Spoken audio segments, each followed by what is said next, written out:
आज की कक्षा में सभी बच्चों का स्वागत है। पिछले दिनों हमने गुणात्मक और गणनात्मक अनुसंधान के विविध प्रकारों पर चर्चा कर रहे हैं। पिछले 2 दिन से हमने प्रश्नावली के ऊपर में व्यापक चर्चा किया। आज इसी कड़ी में इंटरव्यू शेड्यूल, जिसे हम साक्षात्कार अनुसूची कहते हैं, उसके बारे में चर्चा करेंगे। तथ्यों के संकलन के लिए साक्षात्कार अनुसूची भी एक उपकरण की तरह हम इसका प्रयोग करते हैं। साक्षात्कार अनुसूची की यह विशेषता होती है कि इसके साथ जब हम इसका उपयोग उत्तरदाताओं पे करते हैं तो इसके साथ कई प्रविधियां साथ साथ चलती हैं। जैसे इंटरव्यू भी हम कर रहे हैं, उत्तरदाताओं का इंटरव्यू भी कर रहे हैं और अवलोकन भी कर रहे हैं। इंटरव्यू के साथ उनका हम अवलोकन भी कर रहे हैं, उनकी भाव भंगिमा का, उनके बॉडी लैंग्वेज का, उनके स्थितियों का। तो इससे जो है हमें यह पता चलता है कि अनुसंधानकर्ता जो प्रश्न पूछ रहा है उत्तरदाता से, उत्तरदाता उससे बचना तो नहीं चाहता है या कोई टाल मटोल तो नहीं कर रहा है, और इससे विश्वसनीय तथ्यों की प्राप्ति होती है।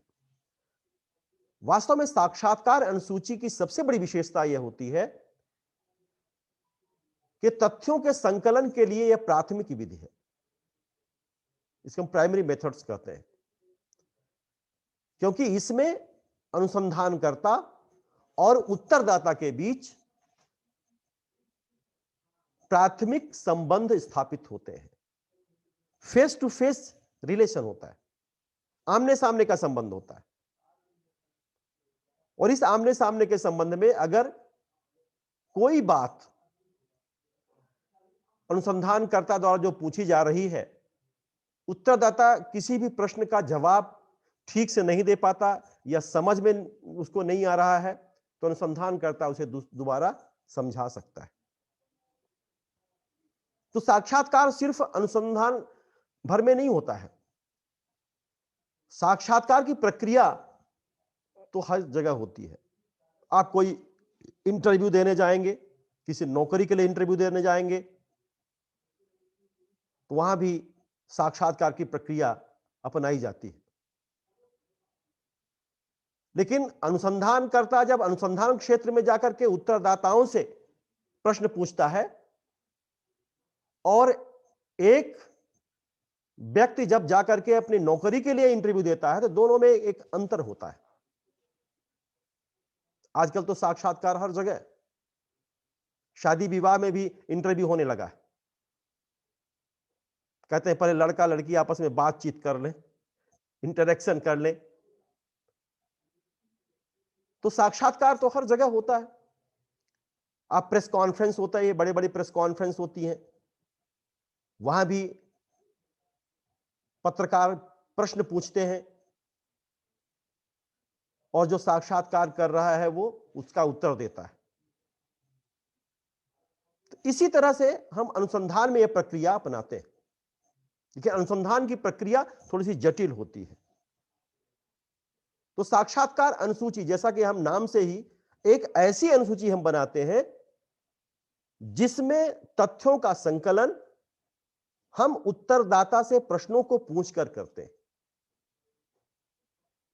गुडे हार्ट कहते हैं कि सामान्यतः अनुसूची शब्द का प्रयोग प्रश्नों को एक ऐसे समूह के लिए किया जाता है जो साक्षात्कारकर्ता द्वारा दूसरे व्यक्ति से आमने सामने की स्थिति में पूछे और लिखे जाते हैं।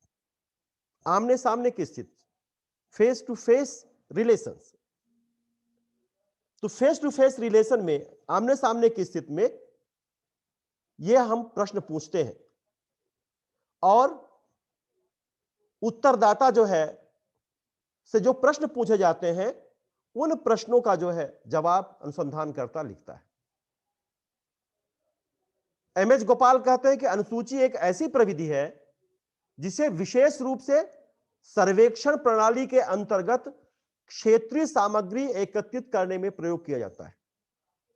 तो इसमें सर्वे भी है, सर्वे भी जुड़ा हुआ है, साक्षात्कार जुड़ा हुआ है, सर्वेक्षण जुड़ा हुआ है, अवलोकन जुड़ा हुआ है। ये तीनों चीजें इससे जुड़ी हुई हैं।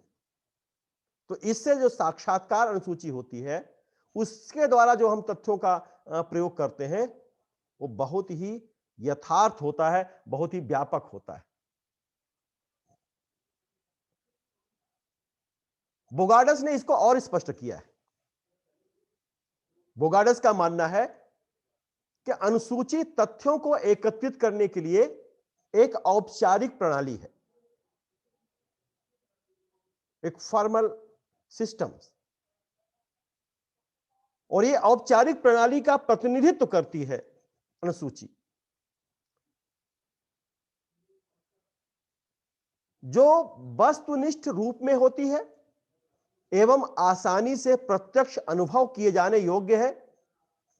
और सबसे बड़ी विशेषता होती है, बोगार्डस कहते हैं कि अनुसूची स्वयं अनुसंधानकर्ता द्वारा भरी जाती है।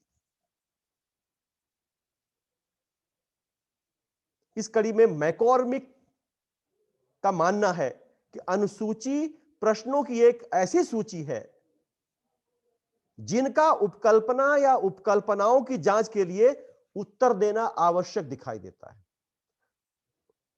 तो मैकॉर्मिक उपकल्पनाओं की जांच के लिए कहते हैं, हम बहुत सारी हाइपोथेसिस बनाते हैं, बहुत सारी उपकल्पनाएं बनाते हैं। जब हम अनुसंधान करते हैं, रिसर्च करते हैं, तो अपने विषय से संबंधित एक पूर्वानुमान लगाते हैं, आखिर ये जो घटना घटी है, ये समस्या जो आई है, इस समस्या का क्या कारण क्या हो सकता है। तो हम 2-4 लोगों से जब बातचीत करते हैं, इंटरेक्शन करते हैं, तो कुछ चीजें सामने आती हैं और उन्हीं के अनुसार हम पूर्वानुमान लगा लेते हैं। तो इन चारों परिभाषाओं को अगर हम देखें, गुडेहार्ट, एमएच गोपाल, बोगार्डस, मैकॉर्मिक, इनकी बातों से अगर हम देखें तो हमें दिखाई देता है कि अनुसूची जो है एक ऐसी औपचारिक प्रणाली का प्रतिनिधित्व करती है जो एक साथ कई प्रविधियों को लेकर चलती है, जैसे सामाजिक सर्वेक्षण भी हो गया, अवलोकन भी हो गया और साक्षात्कार भी हो गया। तो ये आखिर अनुसूची का उद्देश्य क्या है? हम अनुसूची के उद्देश्य को कुछ बिंदुओं के द्वारा समझ सकते हैं। पहला होता है हेल्पफुल इन ऑब्जर्वेशन, अवलोकन में सहायता करना। अवलोकन जब हम अध्ययन के लिए जाते हैं, किसी भी घटना के बारे में जानकारी लेने के जाते हैं, तो हम उस घटना का बहुत ही माइन्यूटली ऑब्जर्वेशन भी करते हैं। जैसे आप देखिए, कोई किसी घर में चोरी हो गई है या कोई किसी की हत्या हो गई है या कोई और वारदात हो गई है, तो वहां जब जांच दल जाता है तो बहुत ही माइन्यूटली उसका ऑब्जर्वेशन करता है और ऑब्जर्वेशन करने के बाद उसको शेड्यूलिंग करता है, उसको शेड्यूल में भरता है। तो अनुसूची के जो पहला उद्देश्य होता है कि जिस उद्देश्य के लिए हम अध्ययन कर रहे हैं उस अध्ययन को सरल बना दें, उस अध्ययन को सहायता करें ताकि तथ्य सुगमता के साथ हमें प्राप्त हो जाए। दूसरा उद्देश्य हो सकता है to make study intensive and more meaningful, अध्ययन को गहन एवं अर्थपूर्ण बनाना। यह भी है बहुत ही इंटेंसिव स्टडी, क्योंकि यहां उत्तरदाता के पास स्वयं अनुसंधान करता जाता है, घटना का अवलोकन स्वयं अपनी दृष्टि से करता है। तो जब अपनी दृष्टि का प्रयोग कर रहा है तो बहुत ही हम किसी दूसरे की बताई गई बातों से विश्वास नहीं कर रहे हैं, बल्कि जो अनुसंधानकर्ता का विवेक कर रहा है, या जो वो देख रहा है उसको जो है वो मानता है। तो अध्ययन को गहन एवं अर्थपूर्ण बनाने के लिए, उसको वैषयिक बनाने के लिए अनुसूची का होना बहुत जरूरी है। To helpful in evaluation studies, मूल्यांकन अध्ययनों में सहायता। जब हम किसी समस्या का मूल्यांकन करते हैं, किसी पॉलिसी का मूल्यांकन करते हैं, कोई पॉलिसी बनी है, गांव में लगा दी गई है, अब उसका मूल्यांकन हमें करना है कि यह पॉलिसी सही है या गलत है, इस पॉलिसी का क्या प्रभाव पड़ रहा है, इन चीजों का इवैल्यूएशन हमें करना है।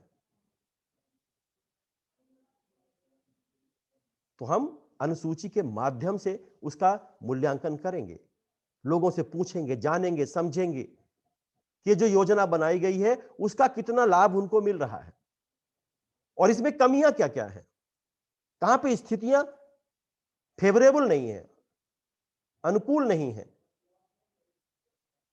और वैलिड स्टडी, इसका एक उद्देश्य है वैलिड स्टडी, प्रामाणिक अध्ययन, विश्वसनीय ज्ञान। सामाजिक अनुसंधान में प्रामाणिकता को लेकर के बहुत सारे सवाल उठाए जाते हैं कि यह अध्ययन प्रामाणिक नहीं है, समाजशास्त्री या राजनीति शास्त्री या मनोवैज्ञानिक ये जो है वैलिड स्टडी नहीं करते हैं, प्रामाणिक स्टडी नहीं करते हैं। खासतौर से विज्ञान के लोग शंका जाहिर करते हैं, लेकिन ऐसा कुछ नहीं। हम प्रामाणिक अध्ययन करते हैं, हमारे भी अध्ययन का कुछ प्रारूप होता है, हमारे भी अध्ययन की कुछ विधियां होती हैं। समाजशास्त्र में भी अध्ययन के बहुत सारे टूल्स हैं और उनके द्वारा हम वैलिड स्टडी करते हैं। तो अनुसूची भी एक ऐसा टूल्स है। हम तथ्यों के संकलन के लिए अनुसूची एक प्रामाणिक विधि मानी जाती है या प्रामाणिक उपकरण माना जाता है। और एक उद्देश्य होता है अनुपयोगी संकलन से बचाव, guard against useless collection. Useless collection जो अनुपयोगी नहीं। कभी कभी प्रश्नावली में होता है कि बहुत सारे ऐसे प्रश्न उसमें होते हैं जो कि हमारे उपयोग के नहीं है, जिनका हमारे कोई संबंध नहीं है, लेकिन हम अनुसूची के माध्यम से उन्हीं प्रश्नों को पूछेंगे जो हमारे अध्ययन से संबंधित है। जो अनुपयोगी प्रश्न है वो अनुपयोगी प्रश्न हम कभी भी सामने नहीं लाएंगे, ताकि उत्तरदाता की जो मनोस्थिति है, मनोदशा है, वो प्रभावित न हो और सही सही उत्तरों का वो प्रश्नों का जवाब दे। और कलेक्शन ऑफ न्यूमेरिकल डाटा, अनुसूची का एक और उद्देश्य कलेक्शन ऑफ न्यूमेरिकल डाटा, संख्यात्मक आंकड़ों का संकलन। इसके द्वारा हम, चूंकि ये क्वांटिटेटिव रिसर्च का एक महत्वपूर्ण भाग होता है, इसलिए न्यूमेरिकल डाटा प्राप्त करने की एक बहुत अच्छी प्रणाली है। हम भरते हैं इतने लोग शिक्षित हैं इस परिवार में, किसी परिवार का विवरण ले रहे हैं, इस परिवार में इतने बच्चे हैं, इतने बुजुर्ग हैं, इतनी महिलाएं हैं, इतने पढ़े लिखे हैं, इतने अर्निंग वाले हैं, कामकाजी हैं, इतने कामकाजी नहीं हैं। तो ये सारे डाटा जो हमें प्राप्त होते हैं वो एक तरह से न्यूमेरिकल संख्यात्मक आंकड़ों में होते हैं और ये संख्यात्मक आंकड़े एक तरह से जो है हमारे अध्ययन के लिए उपयोगी बनाते हैं।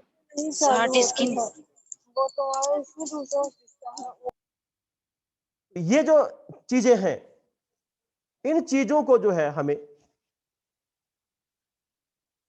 देखना है। अब अनुसूची निर्माण की प्रक्रिया कैसे होती है? Process of schedule preparing. जब हम अनुसूची बनाते हैं तो वह अनुसूची कैसे बनाते हैं? पहला होता है नॉलेज अबाउट प्रॉब्लम्स, समस्या का ज्ञान। हम जिस समस्या का अध्ययन कर रहे हैं उसके बारे में हमें ज्ञान होना जरूरी होता है।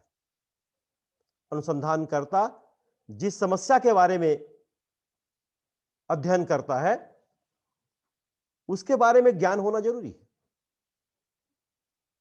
हम किसानों की समस्या पर अध्ययन कर रहे हैं, या हम महिलाओं की समस्या पर अध्ययन कर रहे हैं, या हम बच्चों की समस्या पर अध्ययन कर रहे हैं, किशोरों की समस्या पर अध्ययन कर रहे हैं, जिस भी समस्या पर हम अध्ययन करें,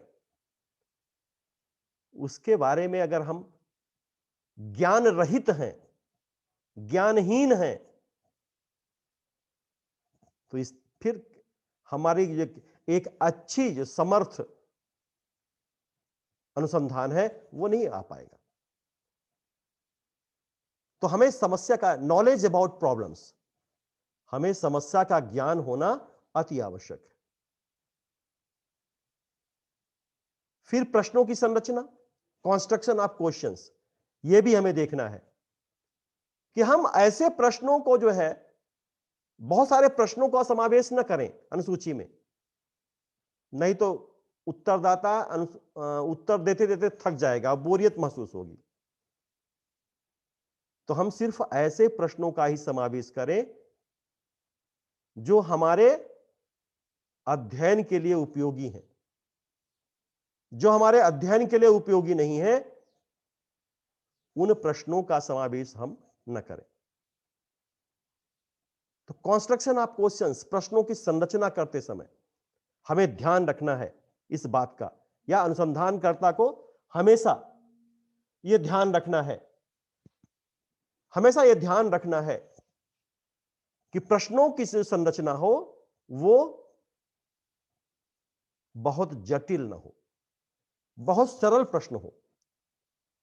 और सरल प्रश्न होंगे तो उत्तरदाता उनका जवाब भी बहुत अच्छे ढंग से कर देगा। फिर तीसरा जो प्रक्रिया होती है निर्माण की, language and sequence of questions, प्रश्नों की भाषा एवं क्रम, इस पर हमें बहुत ध्यान देना है। हमें प्रश्न निर्माण करने की एक प्रक्रिया से गुजरना पड़ता है। जैसे हम पहले किसी से पूछेंगे तो उसका नाम पूछेंगे, उसका आयु पूछेंगे, उसकी शिक्षा पूछेंगे, तो पहले सामान्य जानकारी होती है।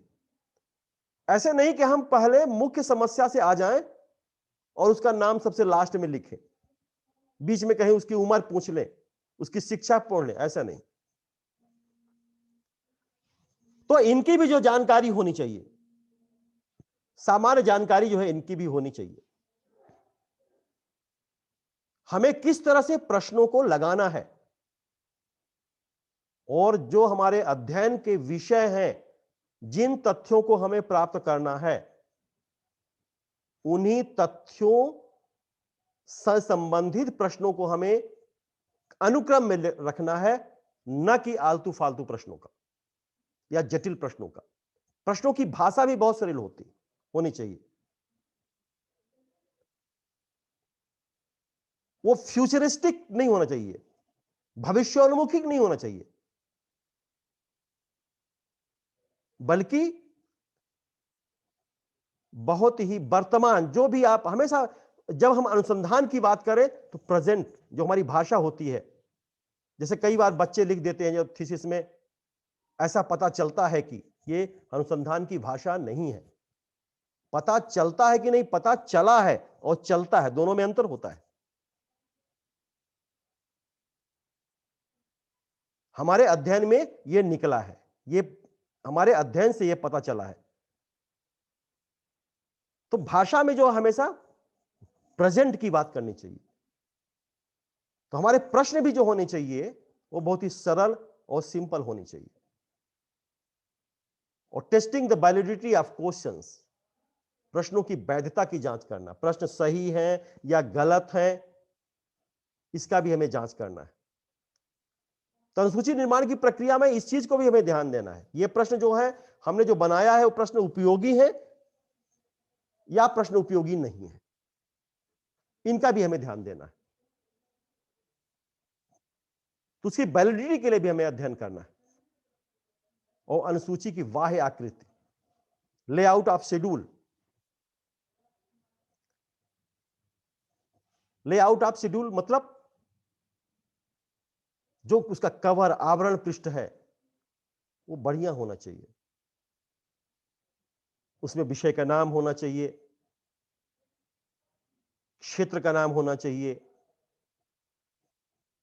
अनुसंधानकर्ता का नाम होना चाहिए। अगर आप पीएचडी कर रहे हैं तो पीएचडी गाइड का नाम होना चाहिए और बहुत ही अट्रैक्टिव होना चाहिए, है ना? जैसे शादी विवाह में जाते हैं, सहभागिता करते हैं, तो किस तरह से अपनी आकृति को सजाते हैं लोग, यही आपको लेआउट अनुसूची में भी लाना है।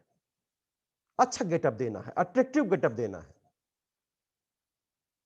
प्रिंटिंग मिस्टेक न हो, काट छांट न हो, साफ सुथरा हो, मार्जिन का हमने प्रॉपर प्रयोग किया हो।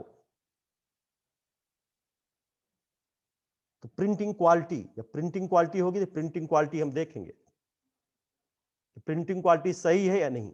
कभी कभी होता है कि कुछ ऐसी क्वालिटी आ जाती है कि वो वहां पे स्पष्टता नहीं दिखाई देती, स्पष्ट नहीं दिखाई देता है। तो प्रिंटिंग क्वालिटी अच्छी होनी चाहिए, सही होनी चाहिए। और जब प्रिंटिंग क्वालिटी सही होगी तो उत्तरदाता उन प्रश्नों को ठीक से पढ़ लेगा और ठीक से जवाब दे देगा।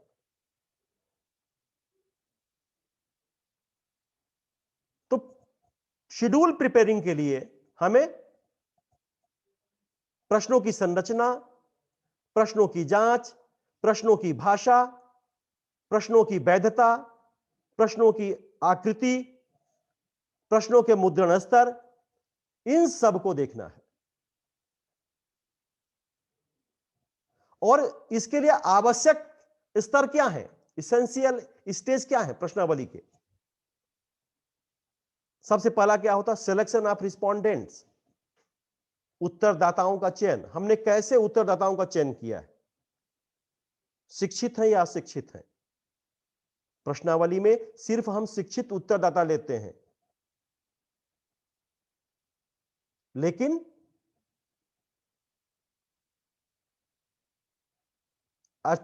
शेड्यूल में, इंटरव्यू शेड्यूल में हम शिक्षित या अशिक्षित दोनों ले सकते हैं।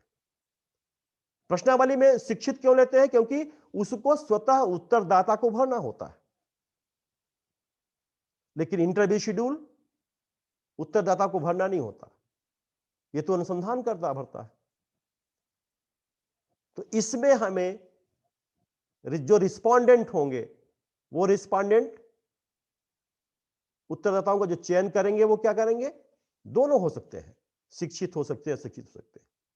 तो सबसे पहले हमें उत्तरदाताओं का चयन करना है। कैसे उत्तरदाताओं का चयन करना है?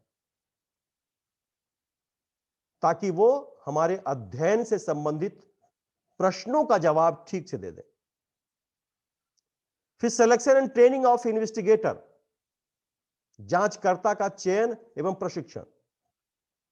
जैसे आप जनगणना होती है, जब हमने कल बताया था कि जब जनगणना होती है तो जनगणना बहुत ही बृहद स्तर पर होता है, हर 10 वर्ष बाद भारत में जनगणना होती है। तो जो जनगणना में लगे होते हैं कर्मचारी, उनको ट्रेनिंग दी जाती है। कोई चुनाव होता है तो उसमें चुनाव में प्रॉपर जो चुनाव कराने जाते हैं उनकी ट्रेनिंग दी जाती है, क्योंकि चुनाव में भी कुछ ऐसे शेड्यूल होते हैं, अनुसूची होती है जिसको हमें भरना होता है।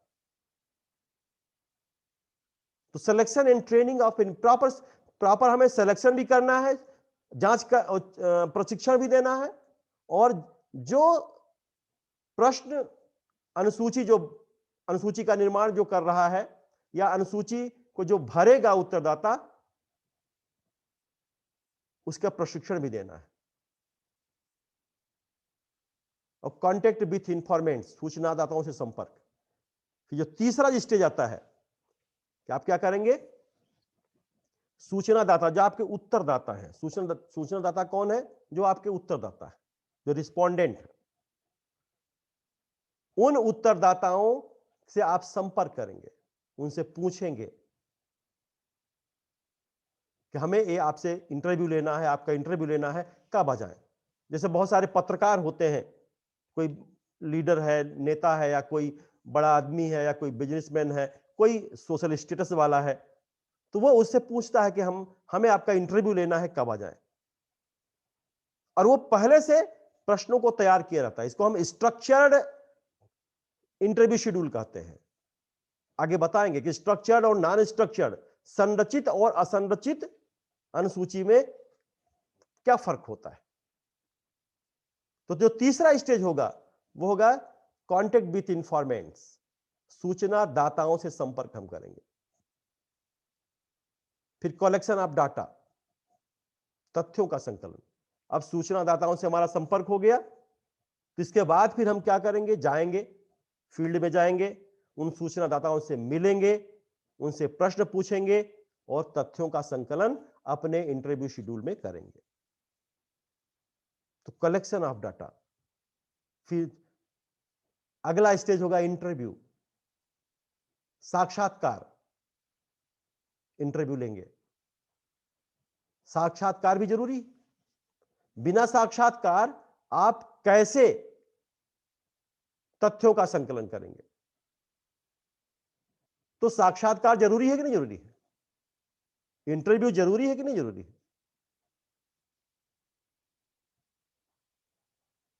तो इंटरव्यू करेंगे हम, और इंटरव्यू करने के बाद टू ऑब्टेन इंफॉर्मेशन, सूचना प्राप्त करना। जब हम किसी से साक्षात्कार करेंगे, प्रश्न पूछेंगे, तभी ना सूचनाएं हमें मिलेगी। ऐसे कैसे मिलेंगी। तो इंफॉर्मेशन जो है ऐसे प्राप्त होगी। अब आता है कि अनुसूची के प्रकार के हैं, जैसे बात कर रहे थे कि कितने तरह की अनुसूचियां होती हैं। टाइप ऑफ शेड्यूल,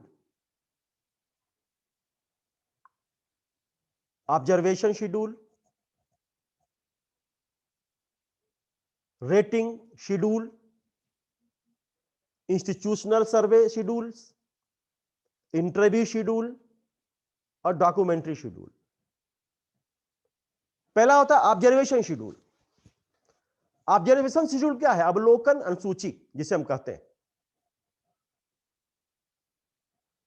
हमें किसी भी संस्था का, किसी भी जगह का, किसी भी समस्या का हमें अवलोकन करना है, ऑब्जर्वेशन करना है। तो हम क्या करेंगे, वहां जाकर के जो शेड्यूल बनाएंगे कि हमें किन किन तथ्यों को रखना है, लिखना है, और वहां जाकर के पूरा हम देखेंगे और उसको लिखेंगे। तो अवलोकन कर रहे हैं, अवलोकन में इन इन चीजों को हमने देखा। जैसे होता क्या है, कभी कभी ओले पड़ गए, किसान की फसल बहुत खत्म हो गई, समाप्त हो गई। जो जांच दल जाता है वो देखता है कि फसल कितनी खराब हुई है, कितने प्रतिशत खराब हुई, कितना नुकसान हुआ है। बहुत सारे उसके पैरामीटर्स होते हैं, और इन पैरामीटर्स का जो है वो उनको लिखता है। तो ये ऑब्जर्वेशन है, अवलोकन है। फिर रेटिंग शेड्यूल या इन्वेस्टिगेटर्स, मूल्यांकन अनुसूची। जब हमें किसी चीज का वैल्यूएशन करना होता है, इवैल्यूएशन करना होता है, मूल्यांकन करना होता है, तो हम ऐसे अनुसूची का प्रयोग करते हैं। कोई भी पॉलिसी लग गई है, उस पॉलिसी का क्या प्रभाव पड़ रहा है, इसका मूल्यांकन करने के लिए जब हम जाएंगे, उस समय जो प्रश्न हम समाहित किए होंगे अपने इंटरव्यू शेड्यूल में, उनके तहत हम प्रश्न पूछेंगे और तथ्यों को लिखेंगे। मनरेगा का क्या प्रभाव पड़ रहा है ग्रामीण समाज पर, हमने बहुत सारे पैरामीटर्स बनाए हैं, बहुत सारी चीजों को बनाया है, और उसको हम वहां पे जाकर के लिपिबद्ध करेंगे। तो ये होता है रेटिंग शेड्यूल्स, मूल्यांकन सूची। फिर इंस्टीट्यूशनल सर्वे शेड्यूल, जब किसी भी संस्था का हमें सर्वे करना होता है। जैसे इस समय नैक आती है, नैक एक एजेंसी है जो देश के हर कॉलेज पे जाकर के उसकी गुणवत्ता का पहचान करती है, उसकी गुणवत्ता को देखती है। कि कितना खरा है कॉलेज। ये हर जगह इंस्टीट्यूशन में जाती है, हर यूनिवर्सिटी में जाती है, हर कॉलेज में जाते हैं। जैसे पहले बताया जाता है, बताते हैं कि हमारे कॉलेज में ये सुविधा है, हमारे विश्वविद्यालय में ये सुविधा है, हमारे संस्थान में यह सुविधा है। अप्लाई कर दिए, फिर ये देखने के लिए टीम आती है कि सचमुच ये वो सुविधा है, इसने सचमुच है कि हवा में बात किया है, हवा में तीर चलाया है। तो ये संस्था सर्वेक्षण होता है। वो आती है, देखती है कितने शैक्षणिक संस्थान, इस संस्थान में कितने टीचिंग कमरे हैं, कितने कर्मचारी हैं, कितने स्टूडेंट्स हैं, स्टूडेंट्स की क्या हायरार्ची है, इन सारी चीजों को बताते हैं। तो ये इंस्टीट्यूशनल सर्वे शेड्यूल कहते हैं, इसको कहते हैं संस्था सर्वेक्षण अनुसूची। जब हम किसी संस्था का सर्वेक्षण करते हैं उस समय संस्था सर्वेक्षण अनुसूची का प्रयोग होता है। फिर आता है इंटरव्यू शेड्यूल, साक्षात्कार अनुसूची। अब साक्षात्कार अनुसूची क्या है? इंटरव्यू जब हम लेते हैं, शादी विवाह में जब लड़का और लड़की से इंटरव्यू पूछते हैं तो उस समय कोई स्ट्रक्चर्ड इंटरव्यू नहीं होता, कोई संरचित प्रश्न नहीं पूछते, हल्के फुल्के 2-4 प्रश्न पूछ लीजिए, देखते हैं कि हां लड़का और लड़की दोनों ठीक से उत्तर देते हैं कि नहीं। आपका नाम क्या है, कहां तक पढ़ी हो या कहां तक पढ़े हो, आगे क्या इरादा है, अभी पढ़ना है, नौकरी करना, तब बहुत सारे सवाल पूछे जाते हैं। तो है तो वो एक इंटरव्यू का नमूना। लेकिन जब हम किसी विशेष उद्देश्य, वो भी एक उद्देश्य ही है, समाज शास्त्रीय अध्ययन के लिए किसी विशेष उद्देश्य को लेकर के हम किसी समस्याग्रस्त क्षेत्र में जाते हैं और उस समय हम इंटरव्यू करते हैं उत्तरदाताओं से, तो वो साक्षात्कार अनुसूची हो जाएगी। पहले से ही हम प्रश्न बनाएंगे। जैसे कोई विदेशी राजनयिक आता है जब हिंदुस्तान में, तो 2 तरह के शेड्यूल का प्रयोग होता है, एक स्ट्रक्चर्ड, एक अनस्ट्रक्चर्ड। स्ट्रक्चर होता है कि पहले से ही प्रश्नों को बता दिया जाता है कि हम ये सवाल आपसे पूछेंगे। आपने कोई सवाल पूछ दिया और पता चला कि उसको जवाब ही नहीं दे पा रहे हैं वो, तो ये पूर्व नियोजित होता है एक तरह से, और उसका जवाब वो लेकर के आते हैं। ये हिंदुस्तान टाइम्स का ये सवाल है, जनसत्ता का ये सवाल है, द हिंदू का ये सवाल है, नवभारत टाइम्स का ये सवाल है। तो ये जो सवाल होते हैं वो स्ट्रक्चर्ड होते हैं राजनयिक के लिए। लेकिन हिंदुस्तान का राजनेता जब कोई प्रेस कॉन्फ्रेंस करता है तो वो ओपन होता है, अनस्ट्रक्चर्ड होता है, पहले से ही तैयार नहीं किया होता है।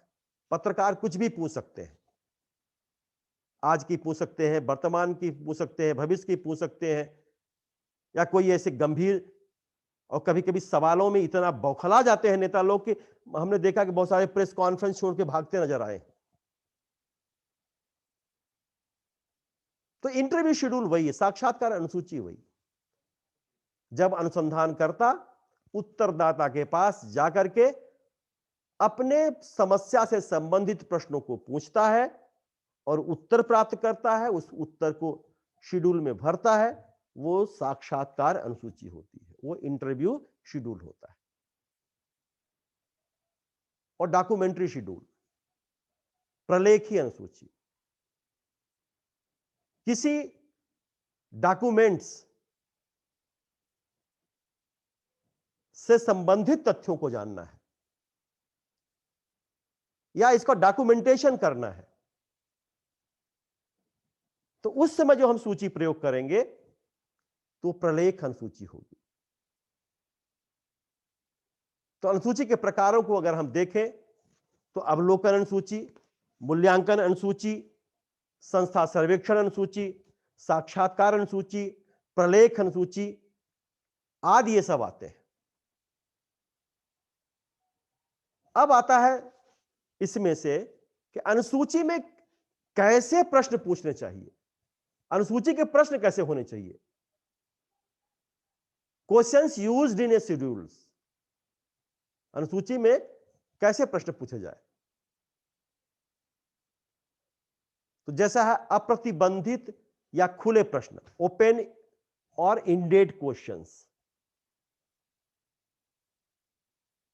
ऐसे जब प्रश्न होते हैं अनुसूची में, तो इनमें संभावित उत्तर प्रश्न के साथ नहीं लिखे जाते, ओपन रहता है। आपने पूछ लिया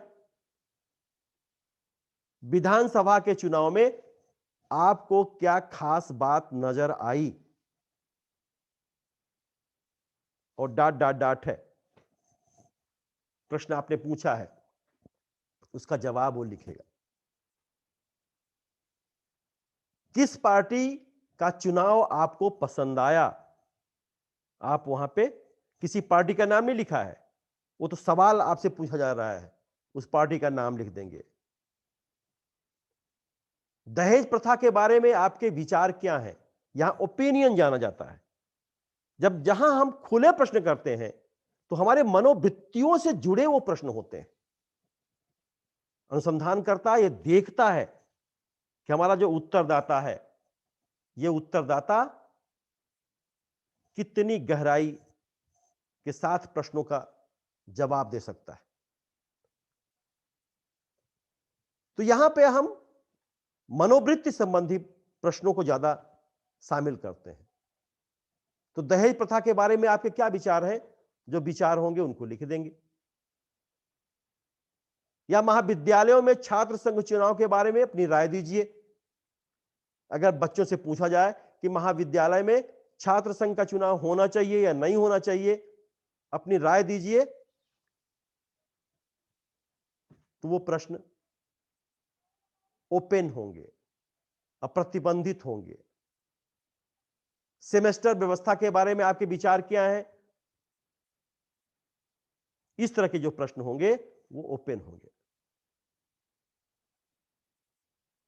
और दूसरे तरह के प्रश्न होते हैं क्लोज्ड और स्ट्रक्चर्ड क्वेश्चंस, संरचित या बंद प्रश्न जिसे हम कहते हैं। इनमें वैकल्पिक उत्तर प्रश्न के साथ लिखे होते हैं, हां या नहीं या और कोई चीजें हैं। जैसे एक प्रश्न है, क्या आप प्रेम विवाह के पक्ष में हैं, हां नहीं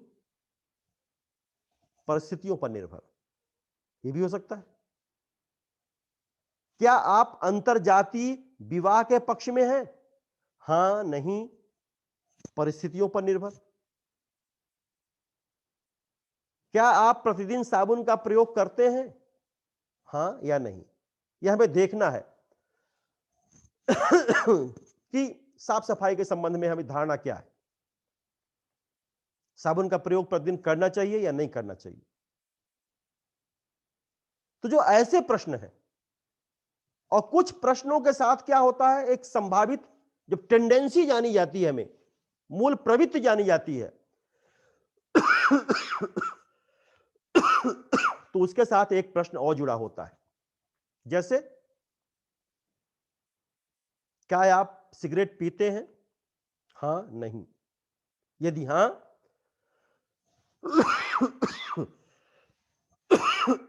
तो दिन में कितनी बार, एक बार, दो बार, तीन बार। तो टेंडेंसी का पता चलता है इससे कि ये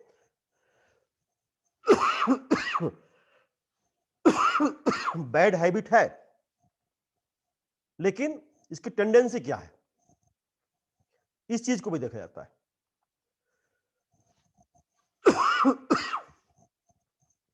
फिर होता है द्वंद्वात्मक प्रश्न, एक होता है डाइकोटोमस क्वेश्चंस जिसे हम कहते हैं।